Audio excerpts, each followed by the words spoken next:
கண்களை மூடிக்கொண்டால் பிரச்சனை தீருமா அப்படின்னு கேள்வி எழுப்பியிருக்காங்க உத்தவ் தாக்கரே கட்சி எம்பி பிரியங்கா சதுர்வேதி. அதாவது ட்ரம்ப்போட வரி விதிப்பால் இந்திய பங்குச்சந்தை சரிஞ்சிட்டு இருக்கு.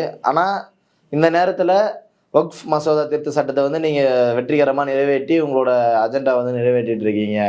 ஆனால் இதை பற்றின ஒன்றிய அரசு எந்த வாயும் திறக்கவில்லை அப்படின்னு சொல்லி அவங்களோட கருத்து வந்து பதிவிட்டிருப்பாங்க. அந்த அடிப்படையில் என்ன சொல்லியிருக்காங்க அப்படின்னா, இப்படியாப்பட்ட பிரச்சனைகள் வந்து இந்தியாவில் நடந்துகிட்டு இருக்கு. இந்த ட்ரம்ப்போட வரி விதிப்புங்கிறது நாட்டோட பொருளாதாரத்தை மிகவும் பாதிக்கும் அப்படின்னு தெரிஞ்சும் இந்த ஒன்றிய அரசு இதை பற்றி வாயை திறக்கல.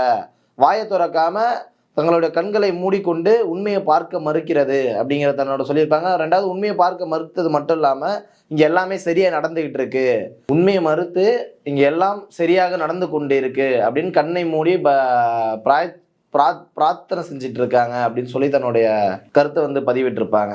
அப்போது இந்த நிலையில் உலக பங்குச்சந்தை, இந்திய பங்குச்சந்தை, நாட்டுடைய பொருளாதாரம் பாதிக்கக்கூடிய இந்த ட்ரம்ப்போட வரி விதிப்பை இந்த ஒன்றிய அரசு பேசலை, அதை பற்றின எந்த ஒரு கருத்தையும் பதிவிடலை, அதை பற்றி பேச முன் வரல அப்படிங்கிறது வந்து ரொம்ப முக்கியமான விஷயமா இருக்கு. இந்த விஷயத்தை பற்றி நீங்கள் என்ன நினைக்கிறீங்க அப்படிங்கிறத கமெண்ட் செக்ஷனில் மறக்காமல் பதிவிடுங்க.